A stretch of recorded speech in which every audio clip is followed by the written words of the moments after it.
Okey, selamat sejahtera semua. Saya Nurani binti Tengah.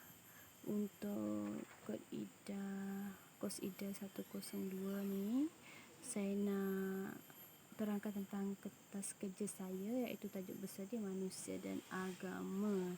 Okey, next.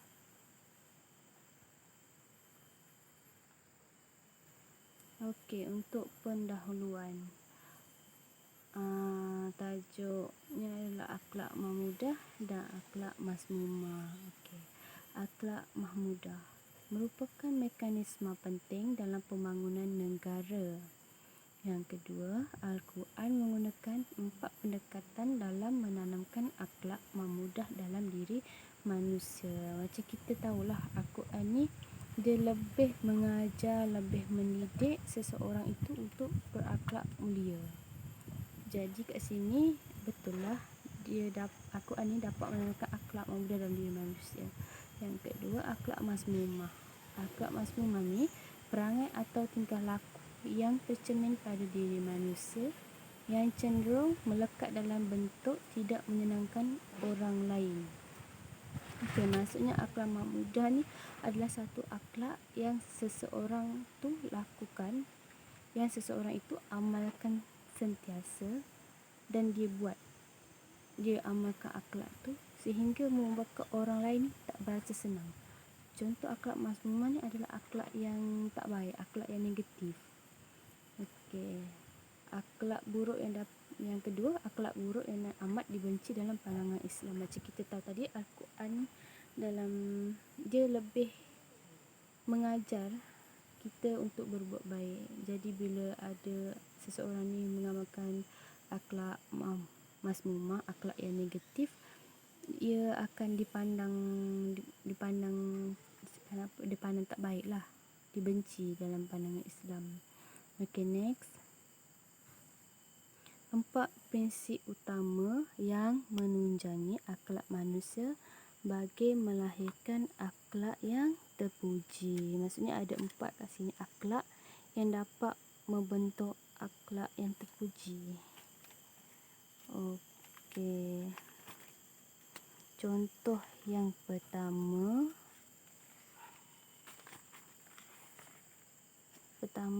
kat sini ada 4, iaitu hikmah dan kebijaksanaan.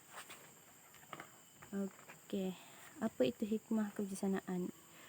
Ia adalah kekuatan akal yang membolehkan secara semula jadi membezakan di antara baik dan buruk. Okey. Melahirkan akhlak terpuji ada prinsip utama. Contohnya hikmah. Hikmah ni dia adalah satu kekuatan akal. Maksudnya seseorang tu dia mampu berfikir sesuatu yang dilakukan tu baik ke buruk, macam tu. Maksudnya dia sedar perlakuan dia tu ke arah mana. Jadi dia dapat membezakan dan dia dapat elak daripada dia melakukan perkara yang dalam kategori akhlak mazmumah. Okey, yang kedua, adil. Kekuatan jiwa yang dapat meletakkan perasaan marah dan nafsunya mengikut kesesuaian keadaan berlandaskan pertimbangan akal dan syariat. Maksudnya ada sini dia adil. Dia adil dalam pertimbangkan dia punya perasaan. Dia tidak terlalu marah dan tidak terlalu mengikut nafsu marah dia. Jadi dia pertimbangkan perasaan dia tu berlandaskan dengan pertimbangan akal dan syariat yang positif lah. Yang ketiga itu sajaan. Sajaan ni adalah keupayaan diri yang dapat mengawal perasaan marah atau mengikut apa yang dituntut oleh akal dan syarak. Yang keempat iaitu ifah. Apa itu ifah? Ifah adalah keupayaan diri yang dapat mendidik keinginan nafsu syahwat agar tunduk kepada kemauan akal dan syariat. Dan seterusnya. Contoh akhlak mazmumah ni. Antara akhlak mazmumah ialah sifat dengki. Macam kita tahulah, akhlak mazmumah ni adalah akhlak yang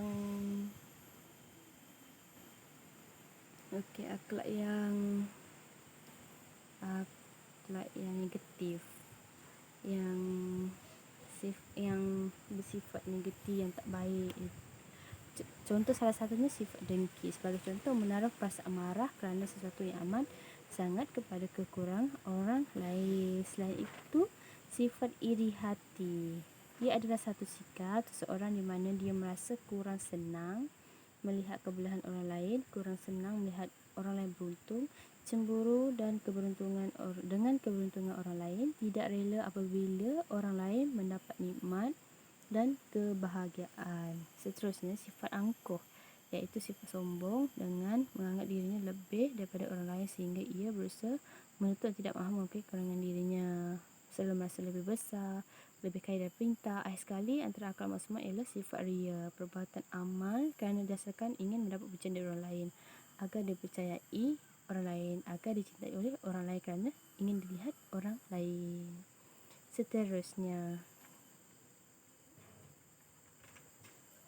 okey, untuk masmumah juga, sikap seterusnya adalah amalan terkejam dan kuali sikap. Didasarnya melekat pada diri seorang. Maksudnya, akhlak masmumah ni adalah satu habit, satu amalan yang diamalkan dalam diri seorang dan berlandaskan diri tu sendiri lah. Kalau macam contoh, seorang tu kalau dia perangai dia dah buruk, jadi dia akan membentukkan akhlak yang buruk dalam diri dia. Jadi itu adalah sikap masmumah, amalan terkeji, amalan yang tak baik diamalkan dalam diri seseorang. Sebagai contoh, mencuri. Dalam era yang semakin memuncak moden ini, sebahagian daripada kita menganggap hal sebegini adalah perkara yang biasa dalam remeh.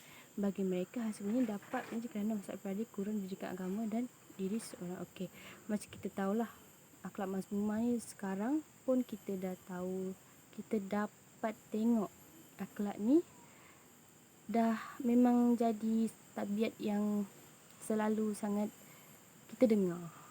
Okey. Dan dalam sebahagian masyarakat, dia menganggap akhlak ni adalah akhlak yang remeh dan selalu terjadi. Jadi kita tahulah, bila akhlak ni terjadi, biasanya mungkin ada masalah peribadi dan kurang didikan agama dalam diri seseorang. Okey.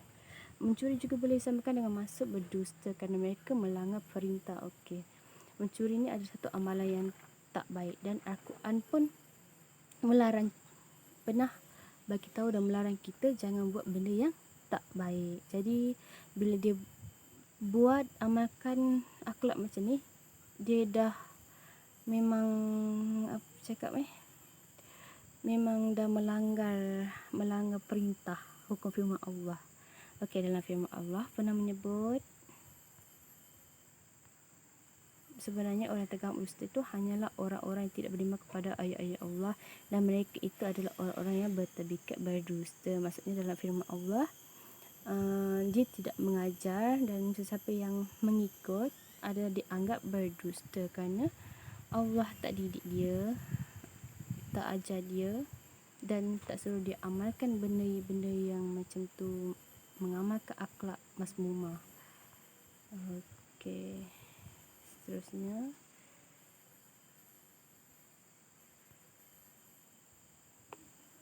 okey, jom kita tengok masmumah. Fitnah juga adalah satu amalan yang tak baik lah. Amalan masmumah contohnya fitnah, biasa berlaku lah, tak kira kat kampung, kat bandar, semua berlaku.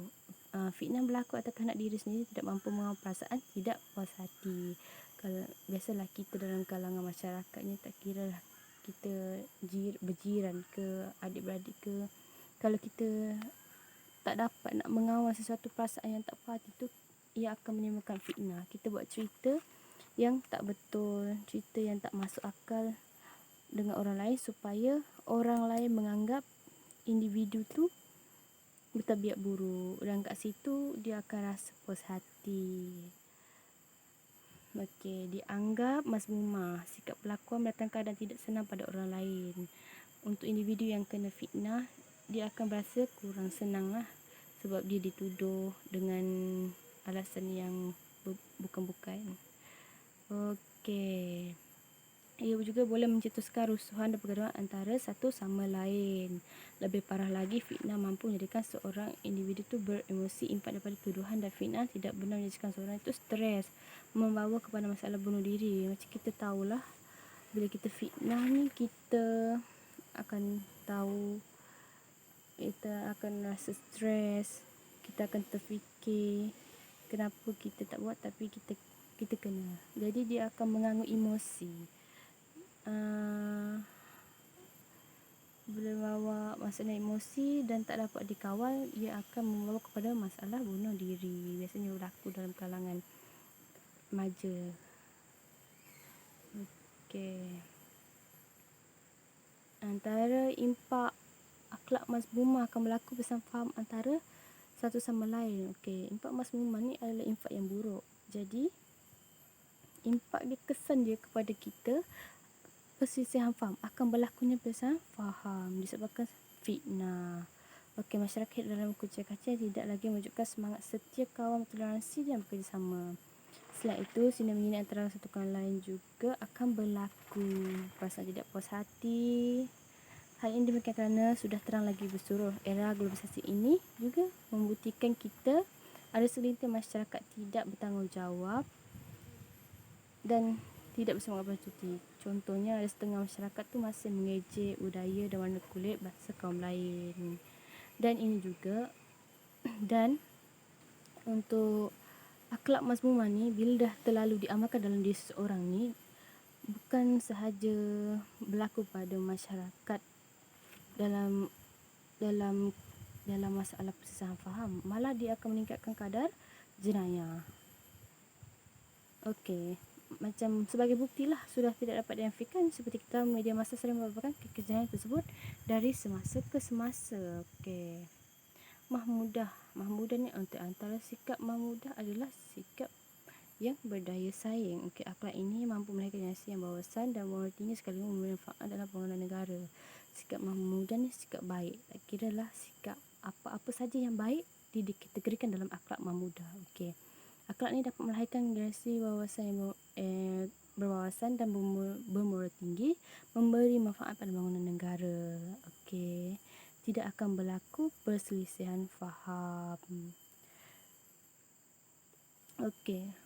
Akhlak mahmudah ni harus disemai sejak kanak-kanak, peringkat remaja, supaya kita dapat menghindari masalah sosial. Dan akhlak ni dapat dihindari dalam masalah sosial.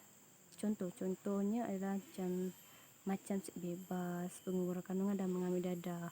Dalam hal ini, ibu bapa berperanan penting jadi sebagai guru dan model mendidik anak-anak di rumah dan menerusi persekolahan. Akhlak muda adalah satu peribadi disukai dan contoh dalam agama Islam. Ia merupakan akhlak Nabi Muhammad SAW. Beliau yang positif adalah beliau yang akhlak diri terpuji serta matlamat hidup jelas kanak-kanak dan remaja dibentuk pribadi pendidikan yang bersifat formal. Impak mahmudah ni dia biasa dapat mewujudkan hubungan silaturahim yang suci. Contohnya, dia dapat saling tegur-menegur, tidak saling bertandang sesama masyarakat. Kalau jenayah dapat dikurangkan. Sebabnya, akhlak mahmudah ini dapat memberi moral yang tinggi dalam diri seseorang. Okey, seterusnya mahmudah tadi. Okey, ini adalah contoh mahmudah, iaitu berfikiran terbuka, dapat mewujudkan pemikiran minda kelas pertama.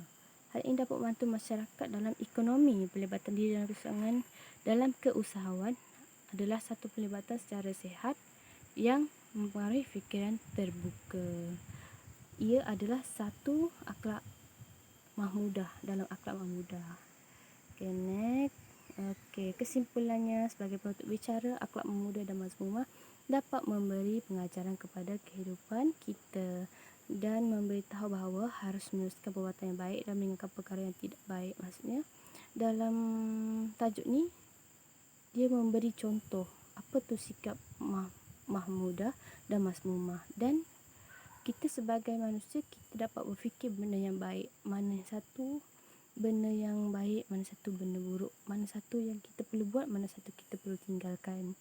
Jadi Sebagai masyarakat bijak, kita seharusnya cakna mewujudkan akhlak diri yang positif dan terpuji. Harapan juga dapat mengurangkan masalah sosial. Okey, sekian, terima kasih.